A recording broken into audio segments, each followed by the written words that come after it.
estas grandes organizaciones criminales. Vamos a hablar de ese y otros temas con nuestro invitado esta noche, el exministro del Interior, Rubén Vargas. Gracias por estar aquí. Bienvenido. Gracias. Buenas noches.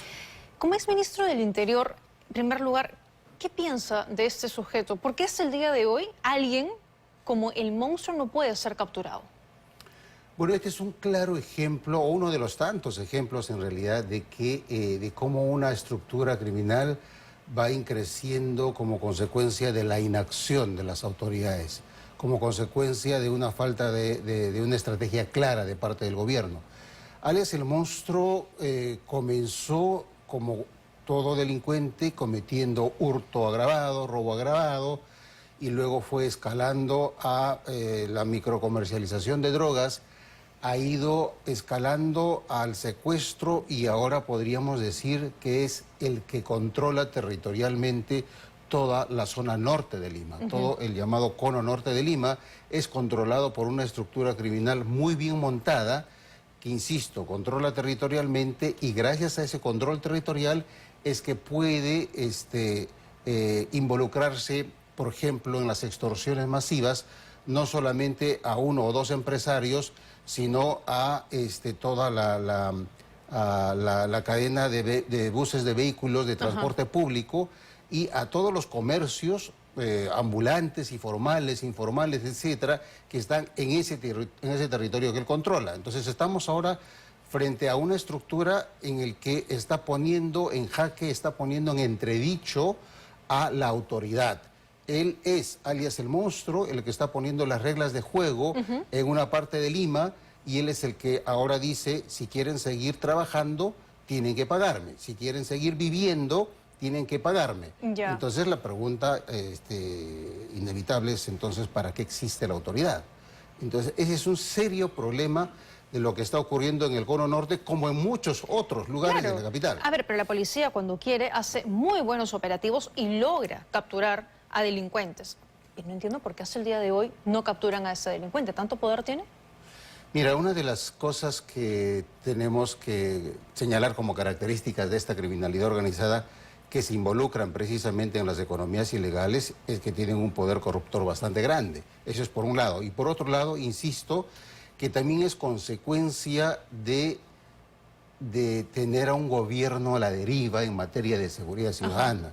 Es consecuencia de tener a gobiernos que no han tenido estrategias claras frente a estructuras criminales.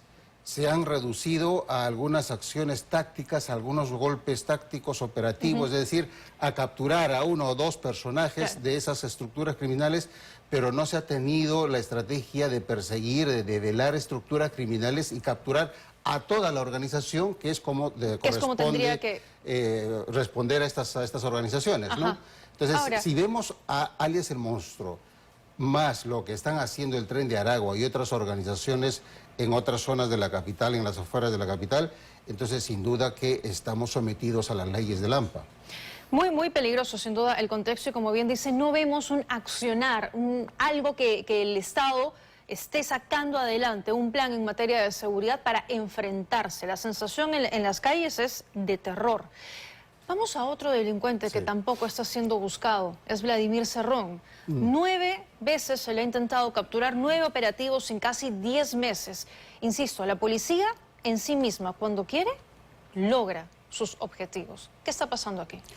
Coincido contigo en tu apreciación de que cuando se le deja trabajar a la policía tiene muchísima experiencia operativa, especialmente en inteligencia, y son muy eficientes. Insisto, cuando se le deja trabajar.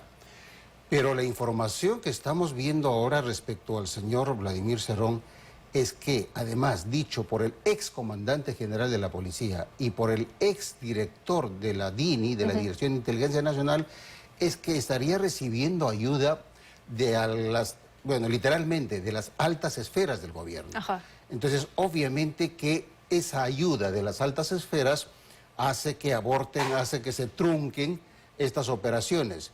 Y claramente esa ayuda es una conducta dolosa que tiene que ser investigada por el Ministerio Público, porque estamos hablando de un delito de encubrimiento real en el que habrían incurrido estas altas autoridades que están ayudando a una persona que es perseguida por la justicia. Exacto. El excomandante general de la policía, Jorge Angulo, decía que solo 5 personas en su momento estaban al tanto de la información y de los operativos que se venían realizando en torno a la captura de Vladimir Cerrón. Él, el jefe de la Dirección de Inteligencia de la Policía, el ex jefe de la DINI, como bien decía, y del lado político, la presidenta y el secretario de la presidencia de la República. Es decir, solo 5 personas, sí. Información muy privilegiada.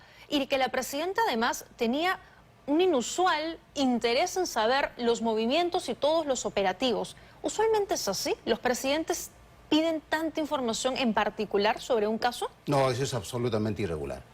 Ningún funcionario civil que no esté, un poco más directo en todo caso. Las investigaciones penales tienen el carácter de reservado y solamente el fiscal a cargo de esa carpeta fiscal, de esa investigación, puede manejar esa información y por supuesto la policía que actúa como auxilio técnico a esas investigaciones. Ni siquiera el ministro del Interior está facultado a solicitar información operativa o información de las investigaciones o de la carpeta fiscal. No puede hacerlo. Si hace, está claramente transgrediendo sus responsabilidades. Inclusive esta prohibición de involucrarse en romper la reserva de las investigaciones alcanza también a la presidenta de la República. La presidenta, aun cuando es jefa suprema de las Fuerzas Armadas y de la Policía Nacional, no puede citar a los oficiales o a la policía que está apoyando al fiscal en las investigaciones para que le den cuenta del avance de los mismos.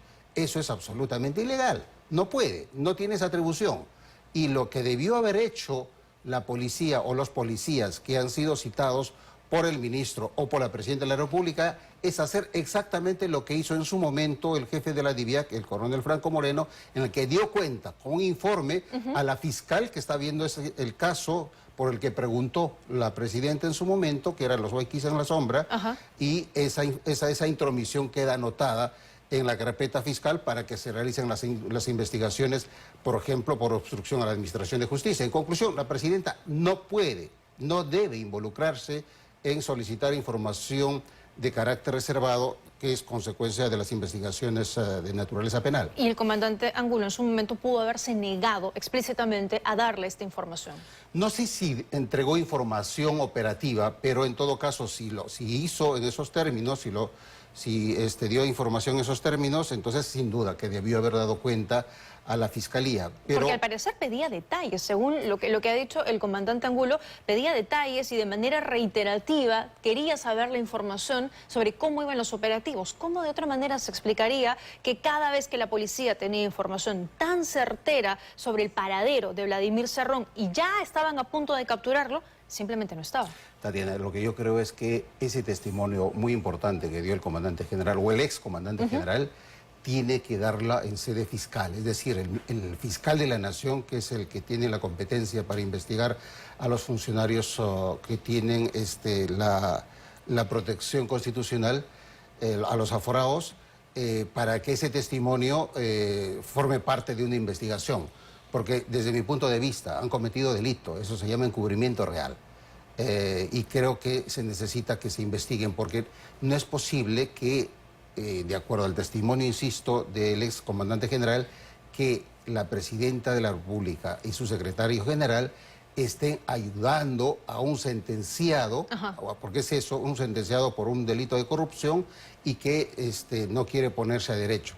Eso sin ninguna duda es absolutamente grave y corresponde la intervención del fiscal de la Nación. Y las piezas se van además armando poco a poco en este rompecabezas, porque claro, cuando nos enteramos de este operativo en el condominio en Asia, en Mykonos, donde la policía dijo, sí, ya tenemos la información, estaban yendo obviamente todo en reserva, el comandante Angulo también cuenta que eso se iba a dar de manera sorpresiva, de madrugada, y que ya había un medio de comunicación ahí. Él no tiene ni idea cómo es que llegó, pero evidentemente es porque se filtró la información y ya lo sabían. Y luego conocimos también por la prensa que el vehículo que traslada a la presidenta con su chofer estaban en ese condominio y nunca nadie nos explicó qué hacían ahí. Sí, en efecto, hay un conjunto de hechos que se concatenan y convierten en verosímil las declaraciones del excomandante general y también del ex jefe de la DINI. Y también, si recordamos, de los generales de la policía que realizaron esas operaciones truncas, esas operaciones y que alguno de ellos inclusive dijo que probablemente se haya filtrado la información y que alguien está protegiendo a este requisitoriado. Entonces, insisto, yo sí considero que es absolutamente verosímil el testimonio del excomandante general, pero también reitero, insisto, tienen que ser dadas ese testimonio en sede fiscal para que se realicen las investigaciones que correspondan. De acuerdo, porque claro, cuando hablamos aquí de una presunta protección política, policial que tendría el prófugo Vladimir Cerrón, es automáticamente nos lleva a pensar que otros delincuentes y otros prófugos también podrían estar pasando por lo mismo, ¿no? El que comentábamos, por ejemplo, el monstruo u otros delincuentes también podrían estar teniendo ese tipo de protección e información. Es que el mensaje que se da a la ciudadanía es terrible. En este contexto de desborde criminal tenemos a sentenciados por corrupción que tendrían protección de Palacio de Gobierno. Tenemos a un Congreso que está legislando con leyes que favorecen a las estructuras criminales. Tenemos un Congreso que legisla para favorecer o para disfrazar a los mineros ilegales en mineros artesanales para que no se los persiga.